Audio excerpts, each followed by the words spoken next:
आप देख रहे हैं SPN 9 न्यूज़।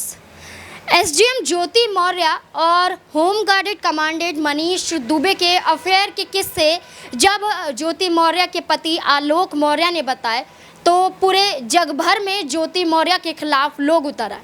कहा कि ऐसी पत्नी को क्यों पढ़ाया गया, क्यों यहाँ पर अफसर बनाया गया जिसने अपने पति का मान नहीं रखा, यहाँ पर उनका सम्मान नहीं किया और एक तरीके से गलत काम करती हुई नजर आई।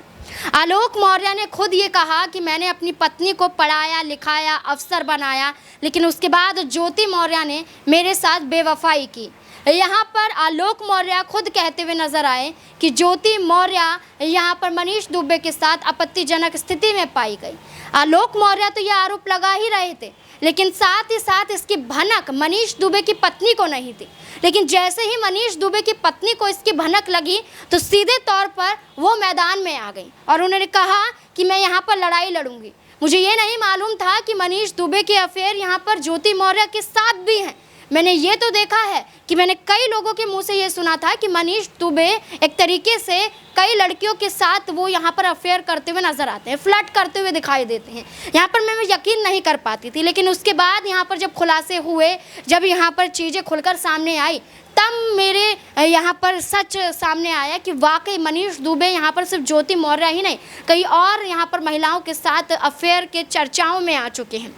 अब ऐसे में जब आलोक मौर्य ने अपना केस वापस ले लिया है तो क्या अब इस पूरे मामले में मनीष दुबे की पत्नी का कूदना बहुत ज़रूरी हो जाता है? मनीष दुबे की पत्नी क्या अब इस पूरे मामले पर संज्ञान लेती हुई नजर आएंगी? क्या अब मनीष दुबे की पत्नी ज्योति मौर्य के खिलाफ और अपने पति मनीष दुबे के खिलाफ केस लड़ती हुई दिखाई देंगी? यहाँ पर मनीष दुबे की पत्नी क्या कुछ कहती हुई नजर आ रही है जब उनको इस बात की जानकारी मिली, देखिए जरा। जी सॉरी, वो नेटवर्क में प्रॉब्लम हो रहा था, अब कनेक्टिविटी सही होगी। तो इनकी एक कंप्लेंट मुकुल गोयल के यहाँ भी पड़ी हुई है, तो वो तो 14 महीने पहले। मतलब ये संकेत कुमारी अलग है और वो लड़की अलग है। हाँ, 3 लड़कियों का टोटल कंप्लेंट है ना। अच्छा, एक तो जो आपने आर्टिकल पढ़ा, ये तो पुरानी न्यूज है। जी जी जी जी जी जी। एक कोई है जो कि चीफ मिनिस्टर के पास लड़की रोती हुई गई, वो सामान्य कोई लड़की है। अच्छा, ठीक है, मतलब डिपार्टमेंट से नहीं है। जी जी जी। और तीसरा कंप्लेन वो था तीसरा कंप्लेन गोयल साहब के पास, जो गोयल साहब के पास डीजीपी के यहाँ दी गई है।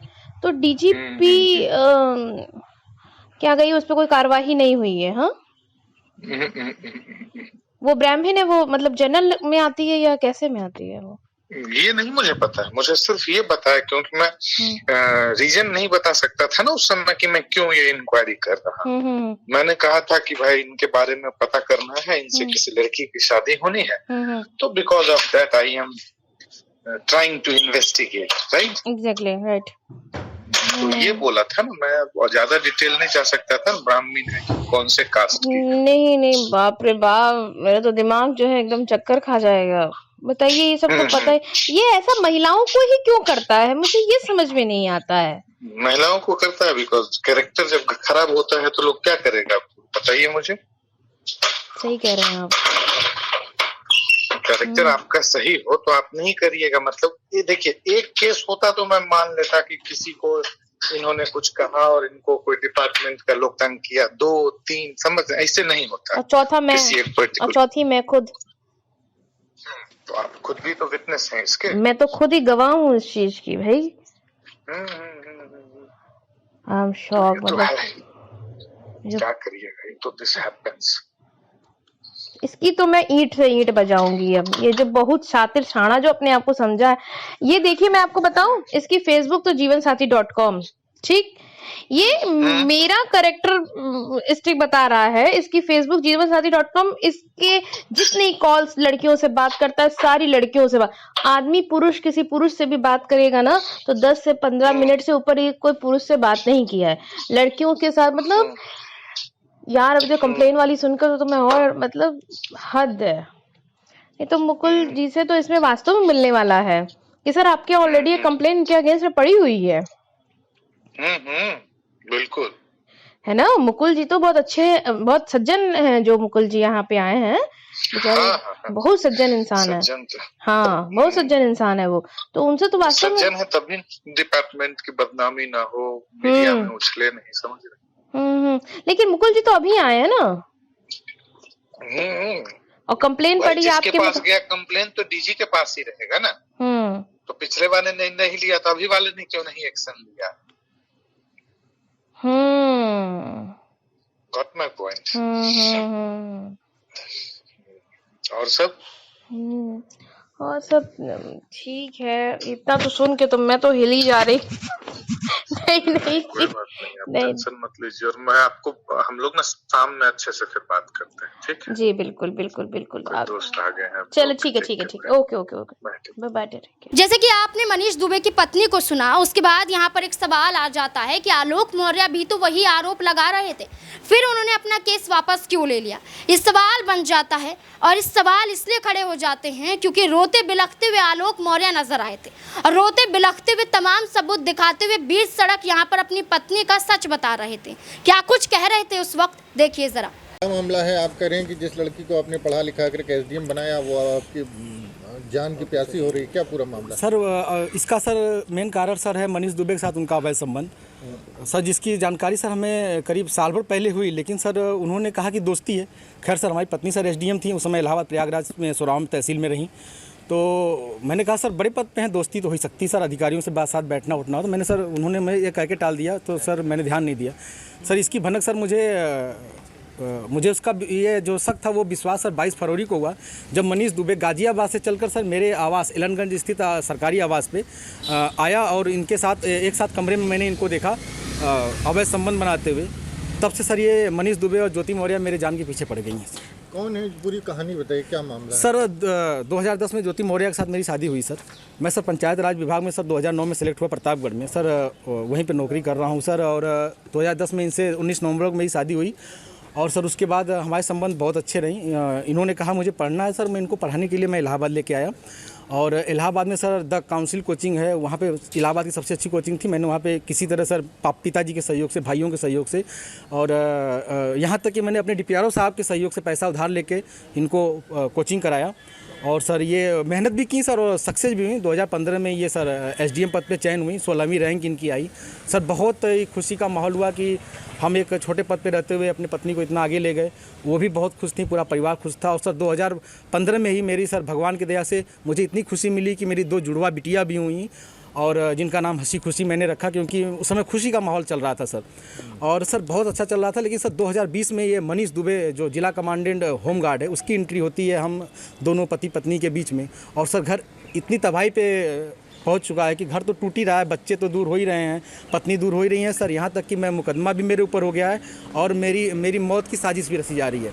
क्या धमकी, आपको कोई धमकी दी उन्होंने? हाँ सर, उन्होंने फ़ोन पे सर, अभी 1 हफ्ते पहले फ़ोन पे सर उन्होंने हमारे गांव के किसी लड़के से बात की, तो उसने मुझे कॉन्फ्रेंस किया, तो उन्होंने उस पर कहा कि तो जो तुम काम कर रहे हो, जो ये जांचें करा रहे हो या करा रहे हो, इसके कारण तुम्हारी जल्दी से तुम मर जाओगे। हमने कहा ठीक है आप मरवा दीजिए। तो कहीं मैं नहीं मरवा रही हूँ, जो करवा रहे हो इसके कारण मारे जाओगे। हत्या की धमकी दी है? जी सर, हत्या की। और सर उनका भाई सर सचिन मौर्य है सर, वो मेरे घर से सर रखे मेरे काफ़ी जो कुछ पैसे थे, जेवरात थे, वो सर लेके चला गया मेरे सर। उसकी वीडियो बना के भेजा कि मैं लेके जा रहा हूँ, जो करना हो कर लीजिए। और सर मुझे चैटिंग लिख के भेजा है कि आपका व्हाट्सअप सब कुछ गायब कर दूंगा, हैक कर लिया हूँ, जो सेव करना हो सेव कर लीजिए। और सर उसने क्या किया कि मेरी सिम भी अपने पास रख लिया है, रख के यूज कर रहा है। मेरा बैंक अकाउंट है उसमें जुड़ा हुआ है सब कुछ, लेकिन सर वो मेरी जान पे सब लोग तुले हुए हैं सर। क्या वो आपसे तलाक मांग रही है? हाँ सर, उन्होंने मुझसे ऑडियो के माध्यम से कहा है, मुझे अभी तक कुछ ऐसा नोटिस तो नहीं मिला है, लेकिन सर उन्होंने कहा है कि तलाक प्यार से दे दीजिए, बवाल मत करिए, नहीं तो मैं आपको बर्बाद कर दूंगी। आपके डीपीआरओ से बात हो गई है, आपको बर्खास्त करा दूंगी, न नौकरी करने दूंगी न जीने दूंगी। आपने इसकी शिकायत कहाँ? सर इसकी शिकायत मैंने सर्वप्रथम सर उसी दिन धूमनगंज SHO साहब से की। उन्होंने मुझे राजरूपुर पुलिस चौकी भेजा, मैं राजरूपुर पुलिस चौकी पे आवेदन दिया, लेकिन सर कोई सुनवाई नहीं हुई। फिर सर उसके बाद मैंने, ये 25 अप्रैल की बात है, फिर मैंने 27 अप्रैल को सर उनको ये रजिस्ट्री के माध्यम से सर उनको भेजा, कमिश्नर साहब को भेजा, DM साहब खत्री साहब के यहाँ मैं खुद स्वयं उपस्थित हुआ हूँ। उनसे मैंने बात की कि सर आपके SDM साहब हैं, ऐसा कर रही हैं, तो उन्होंने कहा ठीक है मैं कार्रवाई करवाता हूँ। फिर मैं कमिश्नर साहब के यहाँ गया, कमिश्नर साहब को दिया, पुलिस कमिश्नर साहब के यहाँ उपस्थित हुआ, उनको दिया। फिर कहीं सुनवाई नहीं हुई तो सर मैं डीजीपी साहब के पास गया, डीजीपी साहब ने मेरे बात को संज्ञान में लिया, लेकिन फिर भी सर आवेदन ले लिया गया, कोई कार्रवाई नहीं हुई। उसके बाद सर मैं DG home guard B K Maurya sir के पास गया, उनके यहाँ से मुझे सर कुछ उम्मीद की लौ दिखाई दी, क्योंकि उन्होंने मेरे आवेदन को तुरंत संज्ञान में लिया और टीम गठित कर दी है। डीआईजी इलाहाबाद उसकी जांच कर रहे हैं। मुझे सर कुछ उम्मीद लग रही है कि मुझे कहीं न कहीं हो सकता है न्याय मिले और मेरी जान बच जाए। अब ऐसे में ये बात सामने आती है कि आलोक मौर्य ने तो पलटी मार ली, वजह यहाँ पर बताई कि मैं अपनी मर्जी से कर रहा हूँ, मैं ज्योति मौर्य पर कोई आरोप नहीं लगाना चाहता, मैं ज्योति मौर्य के खिलाफ कोई केस लड़ना नहीं चाहता, मुझे ना तो धमकी मिली है ना ही मुझे पैसे दिए गए हैं। अब ऐसे में आलोक मौर्य ने तो एक तरीके से यहाँ पर अपना पल्ला झाड़ दिया। अब क्या इस पूरे मामले पर मनीष दुबे की पत्नी कार्यवाही करती हुई नजर आई? अगर कार्यवाही करेगी तो क्या मनीष दुबे यहाँ पर अब गिरफ्तार होते हुए नजर आएंगे? ये तमाम मुद्दे को लेकर आपकी क्या राय बनती है, कमेंट बॉक्स में ज़रूर बताएं। धन्यवाद।